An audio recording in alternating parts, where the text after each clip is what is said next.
How did I end up here? Lying in your arms, watching city lights turn to stars.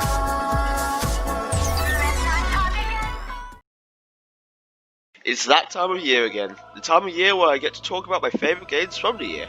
And yeah, okay, the title's a little misleading, as it sort of implies that these are lists that detail my favourite games that came out in the year, but rather, these lists are more about my favourite games that I've played this year because, I'm going to be honest, usually I don't play a lot of the new games that release, so yeah.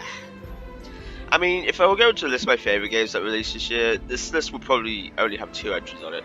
So more reason to continue following my usual method. It's nearing the end of this terrible, terrible year, so let's just wind down and relax as we dive into my top 10 favourite games 2020 edition.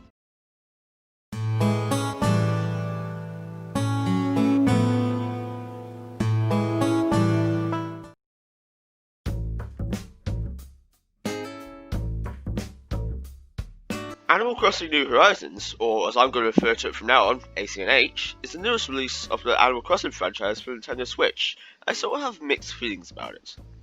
I'm not implying that I have a love-hate relationship with it, because I actually love ACNH. I just have some major points of contention with it, that's all. But first, let's talk about what it did right. I didn't think I'd have to address it this early on, let alone at all, but ACNH released at the exact right time, towards the beginning of the pandemic, just as everyone was going into lockdown. For what ACNH has done for people and the happiness it's brought them during such an obviously difficult time is something that should always be considered when looking at the game. It was a saving grace, pretty much. And you know, the game itself is really good. The quality of life changes it made to the overall Animal Crossing experience is much appreciated. Character and island customization are as good as they've ever been. Better, actually. And it's just such a comfy game to play. But it has its issues, whether they may be exclusive to me or not. First off, compared to its predecessor, Animal Crossing New Leaf, ACNH's soundtrack is nothing to write home about in my opinion. Now sure, we've had like 7 to 8 years to vibe with ACNL's soundtrack, whereas ACNH only came out in March of this year, but even so, no particular new piece of music really stands out in my mind. That's a real shame, honestly. And second, while it may be slightly more of a universal complaint, I'm not a fan of the tool degradation. Yep, you heard me. Animal Crossing has a degradation system now. 2020's been wild. But yeah, although it's more of a slight annoyance than anything, it's still a complaint I have nonetheless. But hey, other than that, ACNH is still the same wholesome experience you'd expect from an Animal Crossing game. And going back to what I talked about earlier, in the current climate, we needed that more than ever. I may have burnt myself out with ACNH thanks to how addicted to it I was in that first month, which is why it's at number 10 here. But even so, ACNH is still a really solid game, and out of all years, I'm thankful it came out in this one.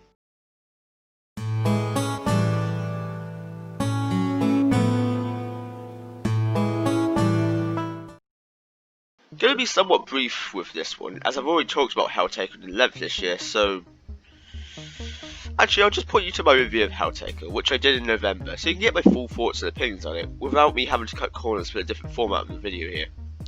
With that said though, it'd be much appreciated if you do, but on to the next entry in that case I guess.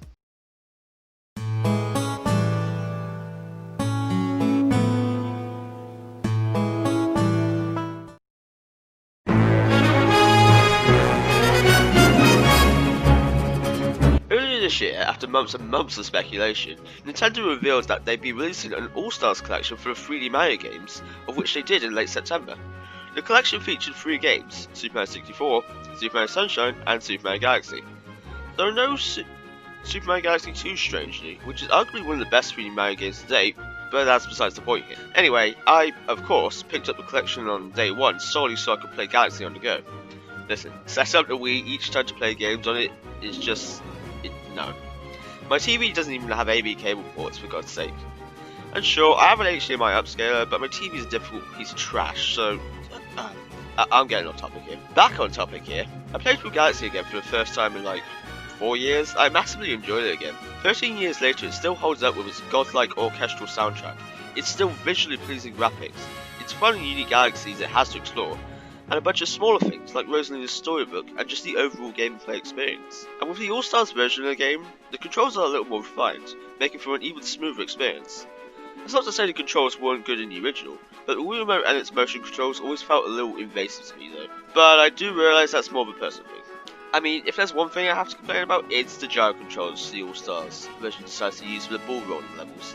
But they are exclusive to the All-Stars version, so I guess that's a nitpick more than anything. Whatever. But yeah, although I have a higher opinion of Galaxy 2 than I do Galaxy 1, I didn't play through Galaxy 2 this year, so you know. Okay, that's being unfair to all that Galaxy 1 does right, and it does a lot right, and I'm glad I could play through it again this year, with, arguably, a more refined experience.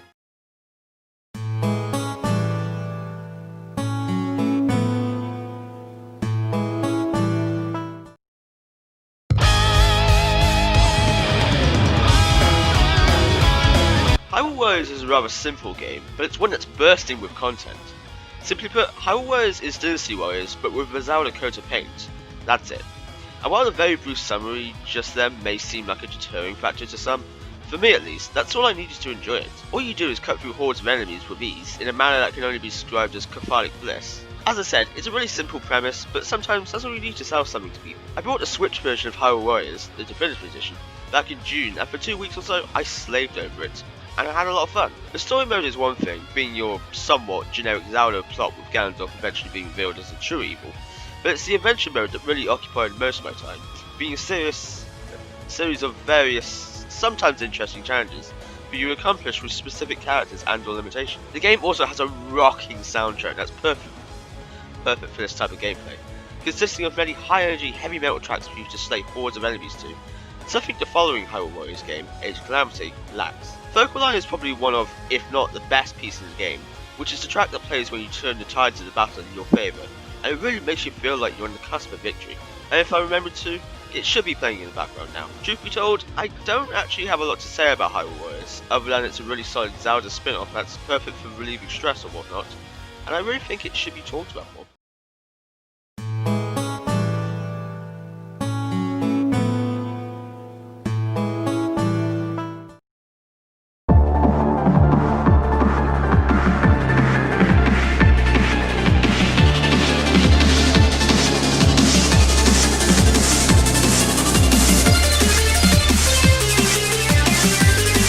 Back to this unnecessarily overly divisive game, My opinion on Pokemon Sword and Shield still, somewhat, remains the same to this day, which you can see for yourself in the recent Pokemon tier list I did.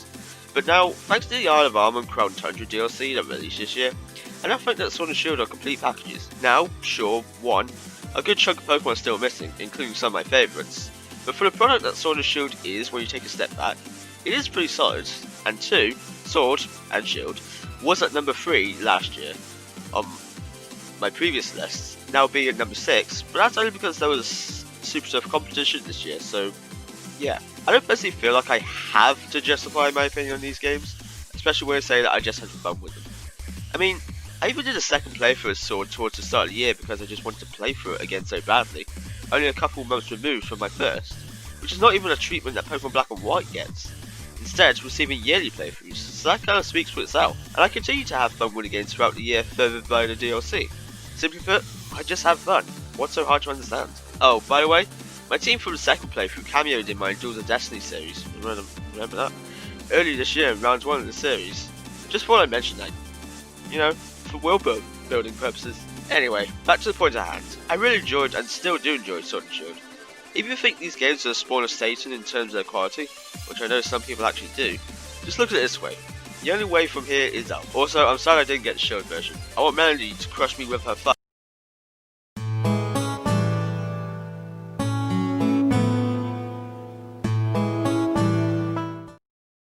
I'm poking a hornet's nest with this one, considering what has happened surrounding the game this year, directly or otherwise, but let's just push all that aside for the moment. So Ultimate, like Pokemon Sword, is a returning game from last year's list, where it was at number 2, but is now at number 5. But like with what I said for Pokemon Sword regarding that little detail, there was just tough competition again, as if me saying that at all really matters, but hey, might as well. So other than being a game I still thoroughly enjoy in my own time, that I don't tend to pick up as much as I used to, the primary reason Ultimate is still on here is that I started playing online with friends a lot more this year, and that fact alone kind of speaks for itself. After all, Smash is a party game that's best enjoyed with friends and family at the end of the day. Mostly, my online play sessions have been with a good friend of mine by the name of Renton. Hell, you've even seen some of the content between us earlier this year, but even so, all of the play sessions we've had have been an absolute blast. I'm so thankful that I could experience them, especially with how this year's been, and the concept of having friends over has slowly faded away. Damn, that got dark fast. Other than that, Sakurai and the dev team have continued to add more DLC fighters to the game, in a genuinely amazing show of continued support. So far this year, at the time of writing this, we've had the final DLC fighter for Fighter Pass 1, Imbala from Fire Emblem Three Houses, along with the start of Fighter Pass 2 with Min Min from ARMS, and Steve from Minecraft. Yep, Steve from Minecraft. Smash Bros is weird, man. All of whom being pretty solid choices in their own regards. But yeah, it's kind of hard to really say anything new about Ultimate or Smash Bros in general, so please can you add Rex and Pyro to roster, Mr. Sakurai? Pretty please? Hopefully someday.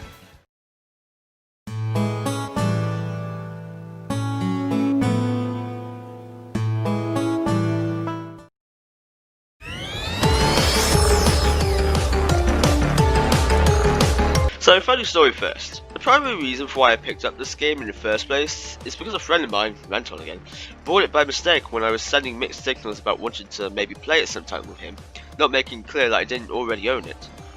Yep, but hey, if you couldn't already tell, it was definitely worth it. So CTR Nitro Fields is a remake of the original CTR way back on the PS1. And besides giving the game a fresh, new, extremely shiny coat of paint in the graphics department, it pretty much retains everything that made the original great, from my understanding. That's by no means a bad thing. Gameplay wise, it's fantastic. It's so mechanically satisfying to get to grips with, and the super fast paced, bouncy go-kart gameplay it has to offer makes it all the more better. From the footage alone, it might be difficult to see or understand what makes Nitro Fields so fun to play, but I assure you that when you're actually playing the game, it all syncs up perfectly to make for a great experience. It also offers a lot of customizable elements for both your driver and your cars, something which is greatly appreciated, though the aspect does come with its own little caveats. See, there's an in-game store where you can buy said cosmetics with the in-game currency that's also offered through microtransactions. Yeah. And to address the elephant in the room, these microtransactions weren't present at launch, and Activision added them later on after all the positive reviews of the game had come through, so yeah, that's pretty scummy. But hey, if there have to be microtransactions, I'm glad they're at least for cosmetics and not for game altering purposes, like stat boosts to your cart or whatever. That gripe aside, however, Nitro Fields is truly an amazing game.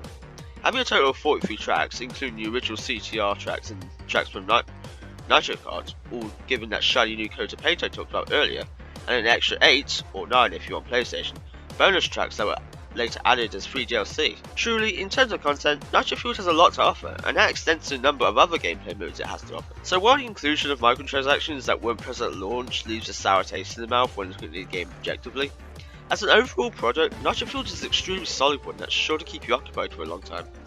I know it did with me. Happy accidents are the best, wouldn't you say?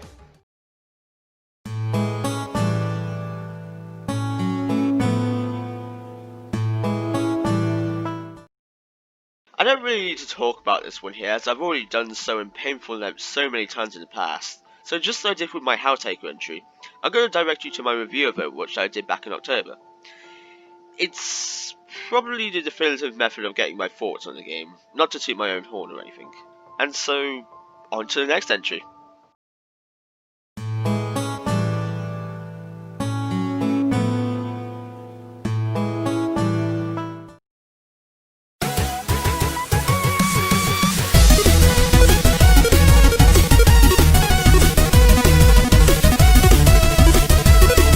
This game. For such a long time, ever since its release in fact, I've wanted to play it, but unfortunately I just never got around to buying it, no matter how many opportunities I had. But luckily, the correct time arose in November of this year, where I then proceeded to enjoy the absolute hell out of it. 3 years I've been waiting to play it, and I'm so happy that I finally got to.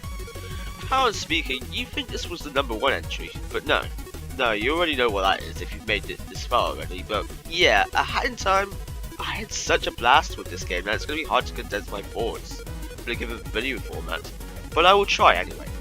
Don't worry, I don't want the vid dragging on for another 20 minutes either. First thoughts you might have upon first glance at this game are probably, wait, isn't this just a Mario Odyssey clone? And while you're correct in terms of the core gameplay premise, involving the use of hats and all, you'd only be half right. Okay, well, it's a 3D platform involving the use of hats like Odyssey, but given Odyssey is nowhere to be seen on this on this list, you may be able to grasp how I feel about A Hat in Time compared to Odyssey in that. Simply put, for as much as I have enjoyed Odyssey, I honestly thought A Hat in Time was the better experience. A bold claim I realise, but stay with me here. Unlike Odyssey, A Hat in Time involves smaller but more focused level design, in my opinion, sometimes offering tough but fair platforming challenges, something which I really appreciated and enjoyed. I like a consistent forward challenge that scales as you progress, something a lot of 3D platformers tend to overlook. What can I say? Alright, I'm rambling with constantly comparing A Hat in Time to Odyssey, so I'll stop now. On to other aspects I enjoyed or appreciated, I think the game has a pretty stellar soundtrack. I mean, with Pascal Michael Stiefel and Greg Kirkhope of Banjo-Kazooie fame handling the soundtrack, you can expect that it's going to be good, and yeah, it is. Your contract inspired, you all bad guys phase 3, just to name a couple. I think the soundtrack will have you tapping your foot at the very least. To boot, the game also has amazing writing. Seriously, I genuinely laughed a lot while playing thanks to the writing, and a game that can make me laugh in a good way immediately puts it in my good books. I mean, come on, check this one out. Stupid seagulls. All they do is stand around, just like Mafia. Copycats.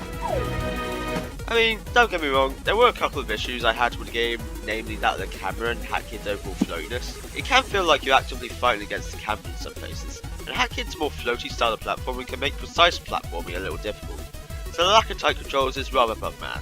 But, to be honest though, in the grand scheme of things, those issues I just talked about are mere hurdles more than anything. So if you can get past those, you can have a great time. Which, if you haven't picked up on by this point, I had a great time with A Hat in Time. A wonderful time. And I guess it's now time to quickly go over some honourable mentions before we talk about, well, the inevitable ones. Here we go, off the rails. Don't you know it's time to raise our sails? It's freedom like you never knew. 20 bags or a pass.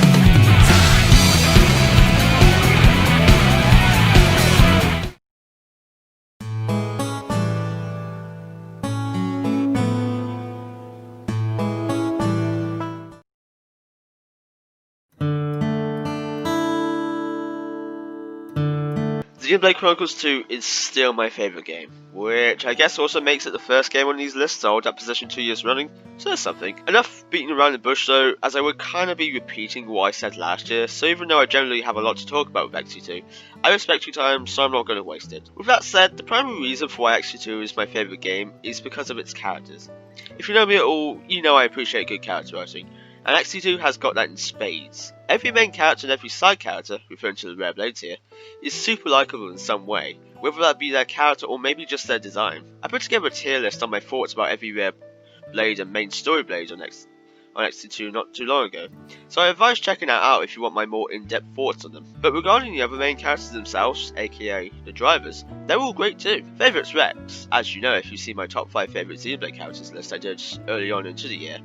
But I also think highly of the other drivers too, such as Tora, Zeke, Morg, and, of course, Naya. Not only that, but the villains are great too.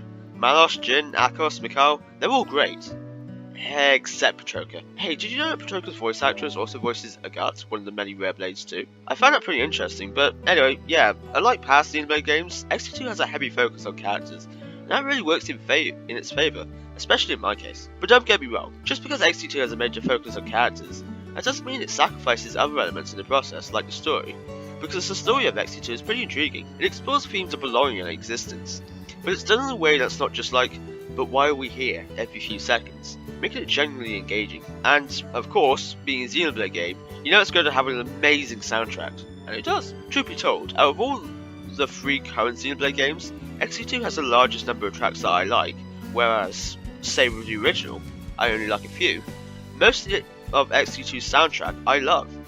To name a few quickly, there's Where We Used to Be, White All Around Us, Over the Sinful Entreaty, Loneliness, The Tomorrow Review, One Last You, and, well, Drifting Soul. And those are just a few, so yeah, I love XC2's soundtrack to bits. I wonder if this is more of a subjective stance. I think the game is visually gorgeous. Hopefully you're seeing a few examples of screenshots I've taken around Orchestral here, so you can see what I mean. But it's just such a pretty game in my opinion. And no, I'm not all that bothered by the anime aesthetic. In fact, I think it works in its favour in a lot of places. I mean, elephant in the room here, the worst part of the game is probably its highly questionable tutorials. Either being oddly worded or too vague about things and just disappearing never to be seen again upon viewing them. It can be a problem for new players. It was for me when I started playing it mainly. But the game means a lot to me. I'm not lying when I say that. It got emotional reactions out of me throughout, even made me cry, and anything that can do that is at least worthy of a place in my heart. And I finally became a part of the Xenoblade community because of it, and this is a wonderful community, I tell you. Joe Conway is playing through XC2 at the time of this video, and probably will be for a long while, so if you're unsure about getting into this game, at least go check out his playthrough. It's a very comprehensive Let's Play, as all of his are, so even those who have played the game through so many times before, like myself, can learn something new. Fancy that though, my favourite creator Let's Playing my favourite game. It's like a match made in heaven. That's all aside, I can generally go on for hours, so I'll leave it there. Who knows, maybe someday I will be able to put together a comprehensive review for Xenoblade 2, as I've done for Overwatch many times in the past. We'll see. But hey, it's always in the back of my mind, if that's anything to go on. And that's it for this year's favourite games list. I don't have a lot to say here admittedly, but one thing I do have to say is that, in anything, video games has helped me the most this year. It's no secret that this year's been tough for everyone in some way or another, and during that time, we've all had to focus more on what keeps us grounded, and for many, that's video games.